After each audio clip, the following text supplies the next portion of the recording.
La première édition d'Afrique Matin, nous sommes ensemble pour une demi-heure avec le journal pour commencer les interpellations sont quotidiennes dans l'est de la République démocratique du Congo. Les rebelles de l'ECM23 mènent depuis ce week-end d'un ton opération de bouclage à plus de 400 personnes auraient été arrêtées. L'argument sécuritaire est avancé, mais nous le verrons, la méthode et l'ampleur des opérations suscitent des critiques après la suspension, la dissolution des partis politiques au Mali.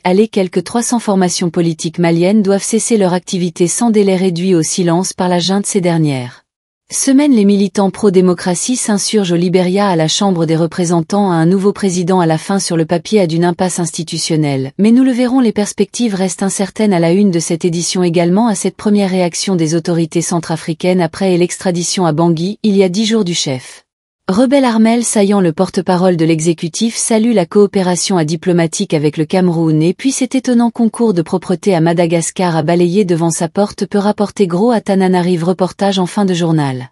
La nouvelle vague d'arrestations dans l'est de la République démocratique du Congo. Des opérations dites de bouclage ont lieu à Goma, chef-lieu du Nord, qui vous a depuis samedi. L'UFC M23 multiplie en effet aller fouiller les interpellations à plusieurs quartiers de la ville. Ont été visés des arrestats qui sont aussi constatés à Assak et une localité du territoire de Massissi. Alors si les responsables du M23 affirment lutter contre l'insécurité grandissante, les critiques fusent au sein de la société civile. Certains dénoncent même une chasse à l'homme indiscriminée. Les détails avec Florence Maurice. Les interpellations se comptent par centaines chaque jour depuis samedi. L'EC23 affirme avoir arrêté plus de 200 militaires congolais, une centaine de Wezalando de présumés FDLR et 154 criminels. Ils disent vouloir mettre la main sur tous détenteurs d'armes et enrayer ainsi le regain de criminalité, mais la méthode suscite des critiques. Pour Stuart The Window de la Lucha, l'argument sécuritaire ne justifie pas tous arrestés. Le violation des droits de l'homme déjà arrêté arbitrairement sans motif légal quelconque. Toi les ancêtres c'est pas encore, ou l'aimer lecteur et plage au sable, qui est un jeune garçon et bel et bien vainqueurs de méga 3 jours, ne sont pas rêves, sont incapables de les sécuriser. La population de Goma, quels que soient les plus préoccupants, payer le prix de la sécurité allaitant alvéole. Ceux qu'ils sont faits qui ont pour but de la sécurisation totalement inacceptable aux poumons, une peau de santé, ont été un peu et mettre fin à cette opération de chasse à l'homme qui s'installa. D'autres voix au sein de la société civile redoutent que ces interpellations en série conduisent dans certains cas à des recrutements forcés au Mali. L'espace politique encore un peu plus restreint et le pouvoir militaire davantage consolidé à tous les partis politiques maliens sont officiellement dissous. Un décret présidentiel en ce sens a été adopté hier lors d'un conseil des ministres extraordinaire.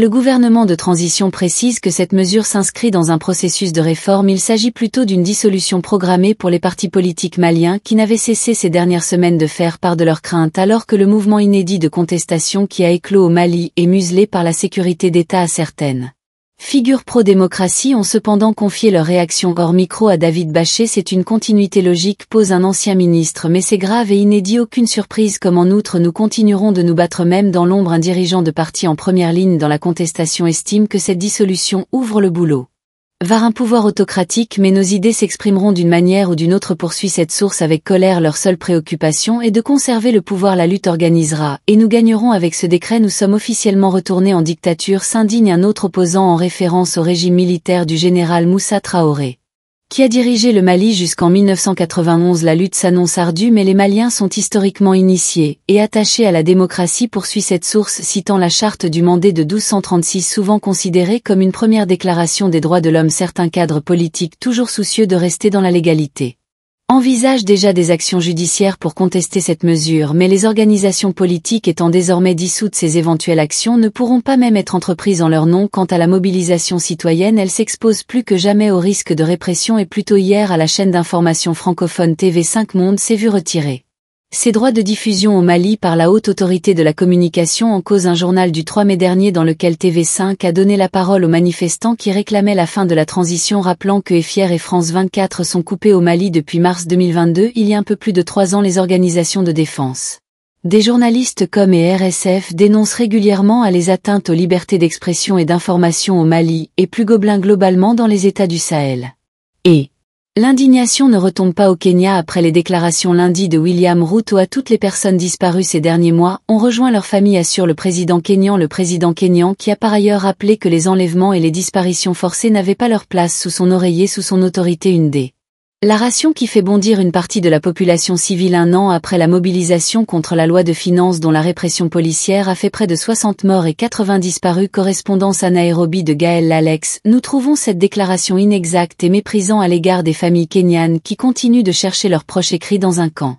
Communiqué vocal Africa. Cette organisation de défense des droits de l'homme publie une liste de noms de personnes toujours manquantes dont la plupart ont disparu durant les manifestations de mai et juin dernier. Ces noms ne représentent qu'une fraction d'un large système de répression et d'impunité, poursuit Vocal Africa. Pour David Maraga, ancien président de la Cour suprême, les propos de William Ruto sont inadmissibles alors qu'il reste tant d'appels à la justice. Dimanche, jour de la fête des mères, des parents de victimes de la répression du mouvement contre la loi de finances ont publié une pétition pour demander que la lumière soit faite sur le sort de leurs enfants maintenant que William Ruto reconnaît les enlèvements. Écrits sur X. L'opposant à Martha Karua, il doit aussi reconnaître les exécutions extrajudiciaires et le rôle des forces de sécurité dans tout cela. Le premier, mais lors de sa revue périodique, le Kenya a été épinglé par la Commission des droits de l'homme des Nations Unies qui a dénoncé notamment les violences policières et la régression des libertés civiques. Gaël Alex. Nairobi. Référence y à la fin d'une impasse institutionnelle au Libéria. Van Kuna Richard Kuna a été élu hier président de la Chambre des représentants à la deuxième tentative. Aura donc été la bonne cette fois. Son prédécesseur Jonathan Fonatil CFA a accepté de démissionner. Les divisions étaient en effet trop fortes au sein du Parlement qui a même été incendié. C'était en décembre dernier. Alors à l'élection de Richard Kuna au perchoir du Parlement a marqué l'épilogue de plusieurs mois de brade. Mais pour l'analyste Liberia Abdullah qui tomba, le véritable défi commence maintenant. Nous 2 jours. Au diable chaque âme, c'est la vraie question, c'est est-ce qu'il y aura un réel contre-pouvoir. Richard Kuna vient du parti présidentiel, il a obtenu une majorité lors du vote, mais sans le soutien du bloc minoritaire il ne dispose donc pas d'une majorité solide pour gouverner seul. Il devra composer avec un parlement divisé, et négocier, bâtir des relations et convaincre. Au-delà de son camp souple, certains espéraient l'élection d'un membre de l'opposition pour garantir davantage d'équilibre. Ce ne suit pas le cas. Richard ne va devoir faire ses preuves. Comment va-t-il maintenir le pouvoir, bâtir la loyauté et gagner la confiance de ses collègues, et surtout sur les grands dossiers comme les dépenses publiques, l'éducation, la santé ou les hausses de salaire injustifié? On placera-t-il le curseur? Sera-t-il capable de s'opposer à l'exécutif quand une décision est impopulaire? C'est là tout l'enjeu. Est-ce qu'on aura un président de l'Assemblée qui joue son rôle de contre-pouvoir ou un simple tampon qui valide les décisions du chef de l'État? Cela reste à voir. Envie d'aller vers les chacalbazes. L'analyste Abdullah inquiète à Mba au micro et fille de Christina Okello. Justice sera faite, assure le porte-parole du gouvernement centrafricain à première réaction de l'exécutif depuis le retour d'armes. Elsa Yohan Bangui, le chef du groupe armé de la coalition militaire pour le salut du peuple, est poursuivi pour atteinte à la sûreté intérieure de l'État, à rébellion et crime contre l'humanité. Il avait été extradé il y a de ça 10 jours depuis le Cameroun après son arrestation dans le pays. Il y a 4 mois, une coopération diplomatique entre Yaoundé et Bangui saluée par le porte-parole du gouvernement centrafricain, un Maximal Bal. La loi par ailleurs assurait que tous les ennemis de la Centrafrique seront traqués et traduits en justice. Nous travaillons ensemble avec les États voisins dans le cadre de la peuvent avoir la paix. Nous aurons l'occasion d'une commode vers les déjà vu fils le proprio La République afin communiquer un peu plus clair la suite des événements va vous révéler le complot ourdi contre le peuple centrafricain et tous les auteurs répondant.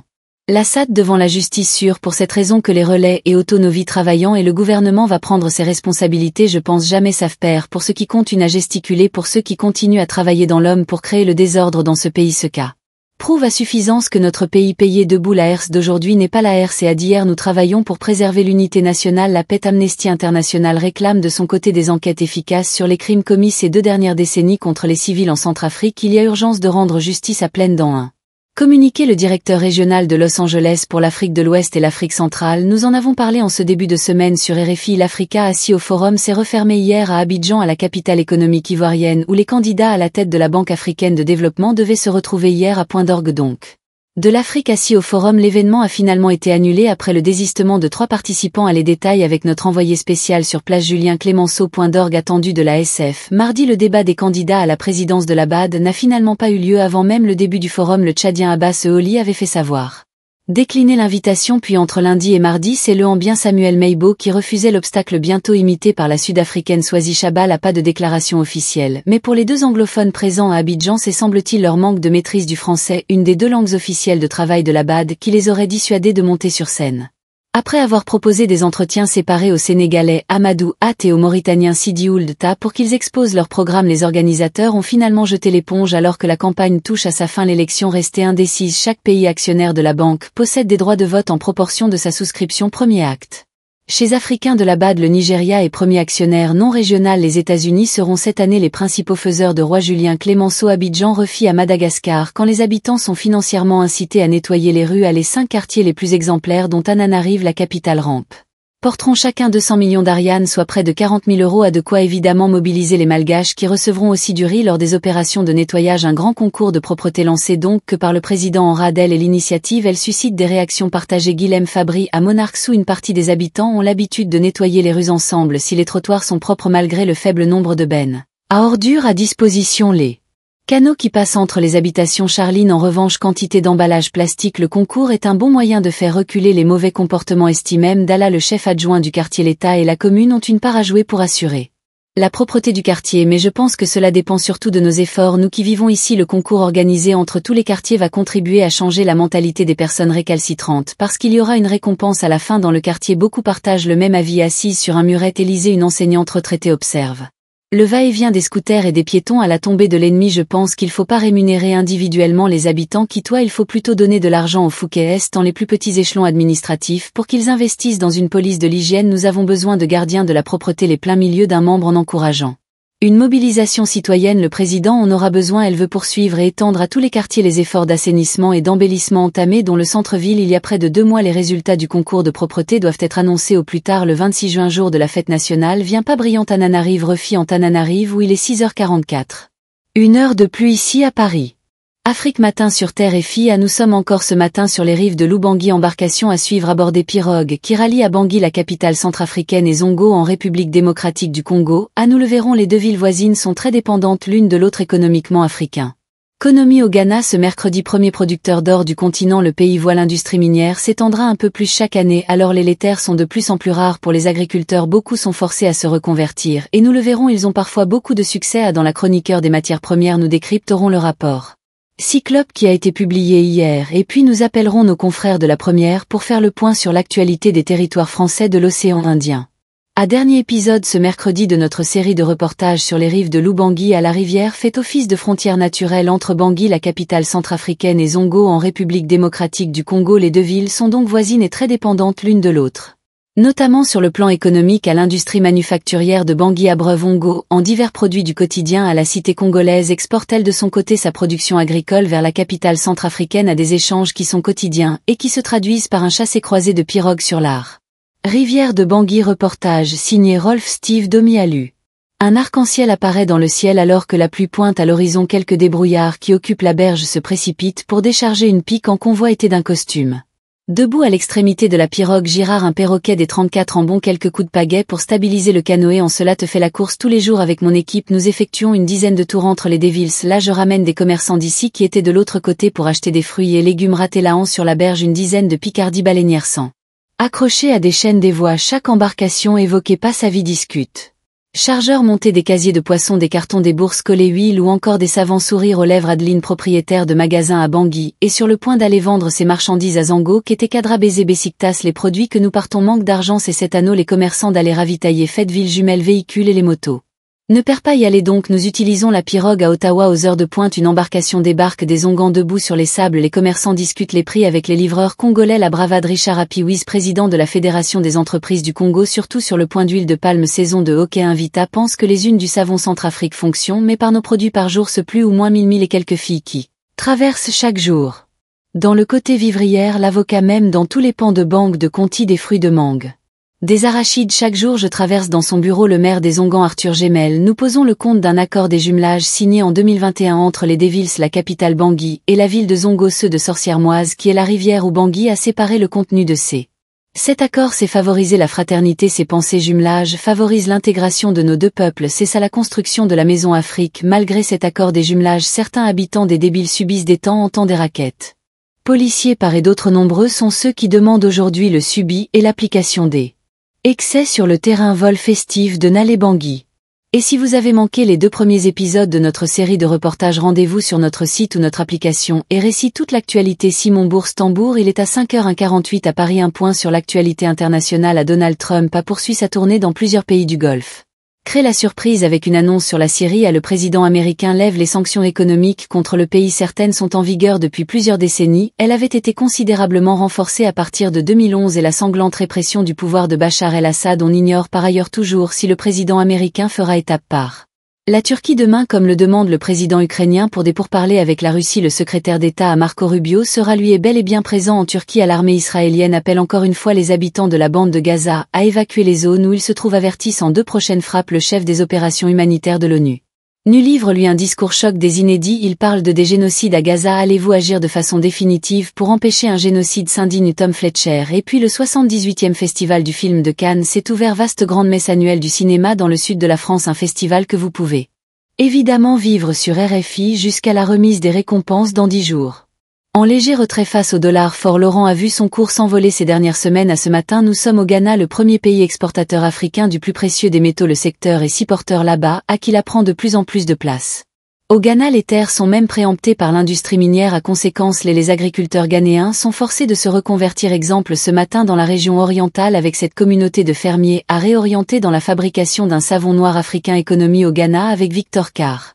Aux abords de la commune aurifère de Joisseau, en plein milieu de terres déboisées cernées par des camions bennes et des pelleteuses, la fabrique de savon noir Paris, bien vulnérable pour seul patrimoine. Une bâtisse en béton pour stocker du matériel et un auvent qui sert d'atelier de plein air. Dessous, une trentaine de femmes équipées de masques sanitaires. Charlotte, établie et colorée C, s'active autour d'un chaudron fumant. Parmi elles se trouve Marine Nantes. Quoi, la trentaine, voilà plus d'1 an qu'elle a rejoint la communauté.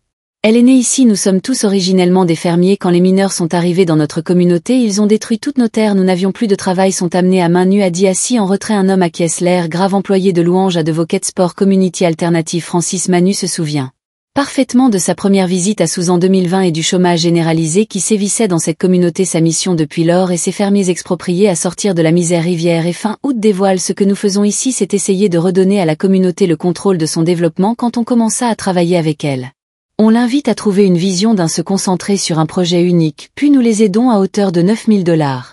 Aujourd'hui, les marmites tournent à plein régime. À l'intérieur sert une pâte brunâtre, une préparation à base de poudre de cacao brûlé mélangée à de l'huile et de l'eau qui, une fois sur le feu, dégage une odeur toute particulière. Mais avant de pouvoir sentir ces effluves s'échappant de l'atelier, il a bien fallu apprendre la recette du savon noir. C'est là qu'est intervenue calmer une autre prise ghanéenne de cosmétiques à la clientèle internationale. Fred Frida au Bec About Me Faut. La fondatrice rend plusieurs fois par an à l'atelier Ahmet Avocate Communique. Quand j'ai rencontré le chef d'Invocate soit Community Alternative, s'il m'a demandé de venir en tant que formatrice technique. Aujourd'hui, nous avons un accord particulier avec la communauté de façon. Nous avons pris le temps que l'on souhaitait pour les former, et maintenant nous nous sommes engagés à acheter l'intégralité du savon noir qu'elles produisent.